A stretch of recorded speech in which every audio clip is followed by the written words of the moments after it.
அனைவருக்கும் வணக்கம். Welcome to Thillai Sugun channel. ரொம்ப நாளைக்கு அப்புறம் நான் வந்து லாங் வீடியோ இன்றைக்கி தாங்க போடுறேன். ஷார்ட்ஸ் தான் நான் வந்து 1 மந்த்தாக விட்டு போட்டுட்டு இருந்தேன். ஏன்னா குழந்தைங்களுக்கு லீவாக இருந்துச்சு. அப்புறம் வெளியில் போகிறது, ஃபங்க்ஷன், அப்புறம் கெஸ்ட்டு வீட்டுக்கு வருது, இப்படியே வந்து இருந்ததுனால என்னால் போடுறதுக்கு டைம் இல்லை. இது வந்து எங்கள் நாத்தனார் ஊரில் வந்து கோவில் கும்பாபிஷேகம், காளியம்மன் கோவில் கும்பாபிஷேகம். அதில் முளைப்பாரி ரெடி பண்ணியிருந்தாங்க. அழகாக ரெடி பண்ணி சேம் சாரீ எடுத்து முளைப்பாரியை வந்து நடுவில் வச்சு தான் கும்மி வந்து பாடிட்டு இருந்தாங்க. அதுதான் நான் எடுத்துகிட்டு இருந்தேன். அப்புறம் ஊருக்கு வந்து நான் போகிறதுக்கு ஃபஸ்ட்டு டே மொதல் நாள் எடுத்தது. அவங்களுக்கு ட்ரெஸ் எல்லாம் நம்ம வந்து எடுத்துகிட்டு போகணும். நம்ம வீட்டில் பிறந்த பொண்ணுக்கு தாய் வீட்டிலே இருந்து நம்ம ட்ரெஸ் எல்லாம் எடுத்துகிட்டு போகணும். ஏன்னா இது கோவில் கும்பாபிஷேகம் அப்படிங்கிறது ஒரு சுபகாரியம். நம்ம பிறந்த பொண்ணு வீட்டில் எந்த ஒரு சுப நிகழ்ச்சிகள் நடந்தாலும் நம்ம வீட்டில் இருந்த ட்ரெஸ் போகணும் இல்லையா? அதனால் நான் வந்து ட்ரெஸ் எல்லாம் போய் வாங்கிட்டு வந்திருந்தோம். நாத்தனாருக்கு சாரீ, பாப்பாவுக்கு வந்து ஒரு ஃப்ராக், எல்லாமே ஒரு சிம்பிளாக தான் எடுத்திருந்தேன். தம்பிக்கு வந்து பேண்ட் ஷர்ட் வந்து எடுத்திருந்தேன். அவங்களோட சைஸ் எல்லாம் எனக்கு தெரியும். அந்த சைஸ்க்கு ஏற்ற மாதிரி கரெக்டாக பார்த்து எடுத்திருந்தேன். பசங்களை அழைச்சிட்டு போகல, அதனால் காமிக்கணும்னு சொன்னாங்க. நல்ல பாப்பா 2 பேர்கிட்டையும் நான் வந்து காமிச்சிட்டு இருந்தேன். இது வந்து நாத்தனார் வீட்டுக்காரங்களுக்கு எடுத்த பேண்ட் ஷர்ட்டு எல்லாமே காமிச்சு அப்புறம் நைட்டே எடுத்து வைக்கணும் இல்லையா? அடுத்த நாள் வந்து பசங்களுக்கு அவங்க அப்பாவுக்கு எல்லாருக்குமே ஸ்கூல் இருக்குது. சின்ன பாப்பா மட்டும் நான் கையில் அழைச்சிட்டு போகிறேன்.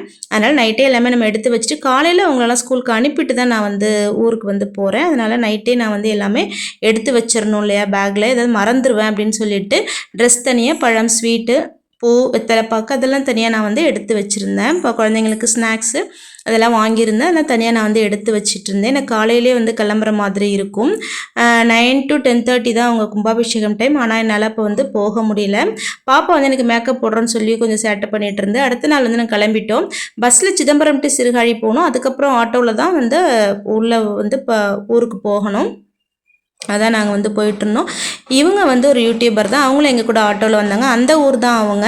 எனக்கு தெரியாதானா அன்னைக்கு தான் நான் பார்த்தேன், மீட் பண்ண. நல்லா பேசினாங்க, ரொம்ப அழகாக பேசினாங்க. ஃபோட்டோஸ் எடுத்துக்கிட்டோம். அப்புறம் வீட்டுக்கு வந்து போயாச்சு. நம்ம வாங்கிட்டு போன பொருளெல்லாம் வச்சு தாம்பாளத்தட்டில் வச்சு நம்ம அவங்களுக்கு கொடுக்கணும் இல்லையா? அதனால் வெயிட் பண்ணிகிட்டு இருந்தேன். அதுக்கப்புறம் தான் நாத்தனார் வீட்டுக்காரங்க வந்து வந்தாங்க. அதுக்கப்புறம் வந்ததுக்கப்புறம் எடுத்து வச்சு நான் வந்து கொடுத்துர்லாம் அப்படின்னு சொல்லிட்டு தான் எடுத்து வச்சிட்டு இருந்தேன். கும்பாபிஷேகம் வந்து நல்லபடியாக முடிஞ்சுது. அவங்களும் கோயிலுக்கு போயிட்டு கரெக்டாக வீட்டுக்கு வந்தாங்க. நாங்களும் போகிறதுக்கு கரெக்டாக இருந்துச்சு. இதுக்கப்புறம் தான் கோயிலுக்கு வந்து போகணும். கும்பாபிஷேகம் பார்க்குறது ரொம்ப நல்லதுன்னு சொல்லுவாங்க. ஆனால் நான் வந்து பார்க்க முடியாமல் போயிடுச்சு. என்ன பண்ணுறது? பாப்பாவுக்குலாம் ஸ்கூல் இருந்துச்சு இல்லையா? அதனால் அவங்க அனுப்பிச்சி தானே வர முடியும். அதனால தான் என்னால் வர முடியல. பரவாயில்ல, இதுக்கப்புறம் இப்போ கோயில் போயிட்டு சாமி கும்பிட்டாது வரலாம் அப்படின்னு சொல்லி தான் நாங்கள் வந்து பிளான் பண்ணியிருந்தோம். அப்புறம் ட்ரெஸ் எல்லாம் கொடுத்துருந்தோம் இல்லையா? சாமி ரூமில் வச்சு விளக்கெல்லாம் ஏற்றி சாமி கும்பிட்டுட்டு இருந்தாங்க. அப்போ தான் நான் வந்து சாமி ரூமில் வந்து வீடியோ எடுத்துகிட்டு இருந்தேன். நெக்ஸ்ட்டு வந்து இவங்கெல்லாம் விளையாண்டுட்டு இருந்தாங்க. பால் குடிச்சிட்டு ஜூஸ் குடித்தாங்க. பாப்பா வந்து பாருங்கள், உடனே இந்த ட்ரெஸ்ஸை போடணும்னு சொல்லி போட்டு ஒரே டான்ஸு. சின்ன குழந்தைங்களுக்கு புது ட்ரெஸ்ஸுன்னு அது ஒரு ஹாப்பினஸ் தான். அதனால் அதை போட்டு செம்மையாக ஆடிட்டு இருந்தாங்க. 2 பேருமே போட்டிருந்தாங்க. ரொம்ப நல்லா இருந்துச்சு அவங்களுக்கு. அப்புறம் தம்பி வந்து எழுதிட்டு இருந்தான். அதை வந்து வீடியோ எடுத்தே ஆகணும், எடுங்க மாமி எடுங்க மாமின்னு சொல்லிகிட்டே இருந்தான். அதனால் சரி அவன் ஆசைப்படுறானேன்னு சொல்லிட்டு நான் எடுத்தேன். எல்கேஜி யூகேஜி முடிச்சுட்டு இப்போ யூகேஜி முடிச்சுட்டு ஃபஸ்ட் ஸ்டாண்டர்ட் தான் இப்போ போகிறான். ஃபஸ்ட் ஸ்டாண்டர்ட் போயிட்டு 1 வீக் தான் ஆகுது ஸ்கூல் போயிட்டு. எவ்வளோ அழகாக எழுதுறான் பாருங்கள். அவங்க ஃபேமிலியில் இருக்க எல்லாரோட நேம், அவங்க அப்பா, அம்மா, பாப்பா, அவனோட நேம் அதை தான் எழுதி காமிச்சிட்டு இருந்தேன். அதை நீங்கள் எடுக்கணும்னு சொல்லிகிட்டே இருந்தான். அதான் நான் வீடியோ எடுக்கிறதுல அவனுக்கு அவ்வளோ ஒரு சந்தோஷம்.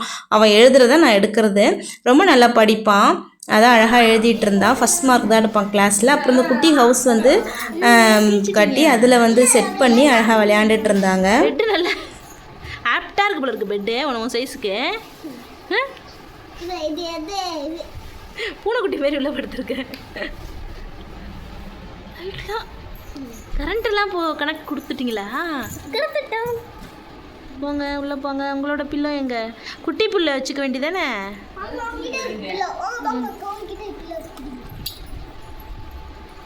2 பேரும் படுக்க முடியுமா? எல்லாத்துக்கும் ஆனுங்க. இதில் தெரியுதே நல்லா.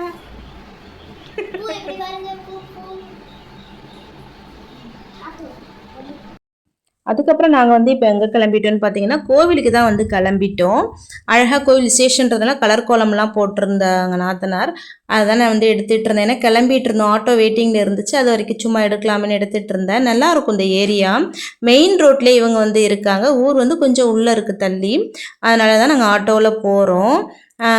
பசங்க ஃபஸ்ட்டு போய் உட்காந்துட்டாங்க. இனிமேல் தான் நாங்கள் வந்து போகணும்.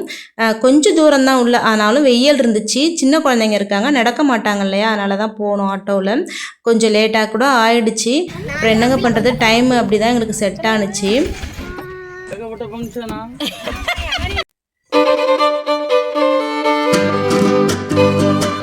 அதுக்கப்புறம் வந்து நாங்கள் கிளம்பிட்டோம். அவர் ஆட்டோக்காரன் வந்து சொல்லிட்டு சிரித்தார், எதுக்கு ஏன்டா ஸ்கூலுக்கு போகலை அப்படின்னதுக்கு ஏகப்பட்ட ஃபங்க்ஷன் அப்படின்னு சொன்னானா. அவர் சொல்லிட்டு சிரித்தார். அவன் அப்படி தான் பெரியவங்க மாதிரி பேசுவான். கொஞ்சம் உள்ளே தான் ஊர் இருக்குது, அதனால் வந்து நம்ம உடனே வந்து போயிடலாம். அதுக்கப்புறம் பார்த்திங்கன்னா பசங்க வந்து சேம் ஷர்ட் அப்புறம் டிஷர்ட் அடிச்சிருந்தாங்க. லேடிஸ்லாம் பார்த்திங்கன்னா ஒரு காமன் சாரீ, ஒரு பிங்க் வித் க்ரீனில் அழகாக பேனர் வந்து அடிச்சிருந்தாங்க. தம்பியோட ஃபோட்டோ இதில் இருக்குது, அதனால் காட்டிகிட்டே வந்தான். அவன் தோருக்கு நான் தோருக்கேன் அப்படின்னு சொல்லி காமிச்சிட்டே வந்தான். அதுதான் வந்து நான் வீடியோ எடுத்திருந்தேன். அப்புறம் இந்த நிறைய கடைலாம் போட்டிருந்தாங்க, அதுவே கொஞ்சம் எடுத்து வைக்கிறாங்க. ஏன்னா ஃபஸ்ட்டு நாள்லேருந்தே போட்டிருந்துருப்பாங்க போல இருக்கு கடை, அதனால் அதுவே எடுத்து வச்சுட்டு இருந்தேன். கோவில் ரொம்ப அழகாக இருந்துச்சுங்க. கோபுரம் எனக்கு ரொம்ப பிடிச்சிருந்தது. அந்த கோபுர தரிசனம் அப்படிங்கிறது ரொம்ப கொடுத்து வச்சுருக்கணும் பார்க்க, புது கோவிலோட கோபுர தரிசனம். அப்புறம் வந்து கும்மி பாருங்கள். கோவில் விசேஷம் வந்து காலையில் கும்பாபிஷேகம் முடிஞ்சாலும் அந்த கோவிலில் வந்து பாட்டு ஓடிட்டு இருந்துச்சு, கும்மி பாட்டு. அதுக்கு வந்து சூப்பராக இவங்கெல்லாம் வந்து அடிச்சுட்டு இருந்தாங்க. அப்புறம் கும்மி அடிச்சுட்டு இது அப்படியே டான்ஸாக மாறிடுச்சு. இந்த பாட்டுக்கு ஏற்ற மாதிரி அழகாக ரவுண்டு கட்டி ஆடிட்டு இருந்தாங்க. நாங்கள் அதை பார்த்து சிரிச்சிட்டு இருந்தோம், நல்லா என்ஜாய் பண்ணிகிட்டு இருந்தாங்க. அதுக்கப்புறம் கோவிலுக்கு வந்தோம். கோவிலில் வந்து காளியம்மன் வந்து சூப்பராக இருந்தாங்க. அதாவது ஒரு அம்சமாக இருக்கும்ல சாமியோட முகம், அந்த மாதிரி இருந்துச்சு. எந்த ஒரு நகை அலங்காரமுமே இல்லை. அந்த பூ மாலை, அந்த புடவை, அதுதான் அப்படியே அட்ராக்ஷனாக அழகாக இருந்துச்சு. அம்மாவோட முகம் வந்து அவ்வளோ ஒரு அம்சமாக இருந்துச்சு. அப்புறம் சாமி கும்பிட்டுட்டு கோயிலை சுற்றி வந்துட்டு அப்புறம் கொஞ்சம் நேரம் உட்காந்தோம். வெளியில் ஒரு சாமி இருந்துச்சு, உட்காந்துருந்தோம். பசங்களும் வந்து கோயிலை சுற்றி வந்து விளையாண்டுட்டு இருந்தாங்க. ஏன்னா கோயிலில் சாமி பாட்டு ஓடிட்டு இருந்தது, விசேஷம் அப்படின்னு அவங்களுக்கு தெரியுது, அதனால் ரொம்ப விளையாண்டுட்டு இருந்தாங்க. அப்புறம் நாங்கள் உட்காந்து இருந்துட்டு கொஞ்சம் நேரம் அப்புறம் யாகசாலை இருக்கும் இல்லையா, அங்கே வந்து அப்புறம் அதையும் ஃபுல்லாக பார்த்துட்டு அதெல்லாம் தொட்டு சாமி கும்பிட்டுட்டு கலசம் கொடுப்பாங்க இல்லையா, நம்ம வாங்கணும். அதை வந்து வாங்கிக்கிட்டோம். கலசத்தில் உள்ள தண்ணி இருக்கு இல்லையா, அதை வந்து ஒரு பாட்டிலில் ஊற்றிக்கிட்டேன். ஏன்னா நம்ம பஸ்ஸில் வீட்டுக்கு வர வரைக்கும் அதை ஊற்றிடும், அதனால் ஒரு பாட்டிலில் ஊற்றிக்கிட்டேன். வீடு ஃபுல்லாக அதை வந்து தெளிக்கணும். அந்த கலசமும் நான் வந்து ஒன்று வாங்கிக்கிட்டேன். அழகாக இருந்துச்சு. இது வந்து அந்த ஊரில் இருக்கவங்களுக்கு வீட்டுக்கு ஒன்று கொடுத்துருவாங்க. அதுக்கேற்று தான் அவங்க வந்து வரி வாங்கியிருப்பாங்க, வரி பணம். வீட்டுக்கு ஒன்று கொடுப்பாங்க, இன்னும் கொடுக்கலாம், அதனால் அடுக்கி வச்சுருந்தாங்க, அப்புறமா தான் கொடுப்பாங்களாம். ரொம்ப சூப்பராகவே கோவில் வந்து கட்டியிருந்தாங்கங்க. அந்த கேட்லாம் ஒவ்வொரு வீட்டுக்கும் ஒரு பொறுப்பு கொடுத்துட்டாங்க. ஒன்று அவங்க எடுத்து செஞ்சிடணும், அவங்களோட செலவில் செய்யணும். நாத்தனார் வீட்டில் வந்து மெயின் கேட் வந்து அவங்களோட அப்பா அம்மா பேர் போட்டு செஞ்சுருந்தாங்க, எஸ்எஸ்ல. சூப்பராக இருந்துச்சு. அப்புறம் வந்து திரும்ப வீட்டுக்கு வந்து சாப்பிட்டு அப்புறம் கிளம்பிட்டோம். அருமையாக இன்றைக்கி வந்து கோவில் கும்பாபிஷேகத்துக்கு வந்துட்டு எங்கள் நாத்தனார் வீட்டுக்கு வந்துட்டு போனதில் ரொம்ப ஒரு மகிழ்ச்சி. இதுக்கப்புறம் நெக்ஸ்ட்டு ஒரு நல்ல வீடியோவில் வந்து நம்ம மீட் பண்ணலாம். யாராருக்கு என்னென்ன வேணுமோ, என்னென்ன கவலைகள் கஷ்டங்களோ, என்னென்ன மன நிம்மதி வேண்டுமோ எல்லாமே கடவுள்கிட்ட நான் வந்து வேண்டிக்கிட்டேன். இந்த வீடியோ பார்க்குறவங்க அத்தனை பேருக்கும் அவங்க நினச்சது நடக்கணும்னு சொல்லி நானும் வேண்டிக்கிறேன், நீங்களும் வேண்டிக்கோங்க. வீடியோ லைக் பண்ணிவிடுங்க, ஷேர் பண்ணிவிடுங்க, கமெண்ட் பண்ணுங்கள், சப்ஸ்கிரைப் பண்ணிவிட்டு பாருங்கள். தேங்க்யூ.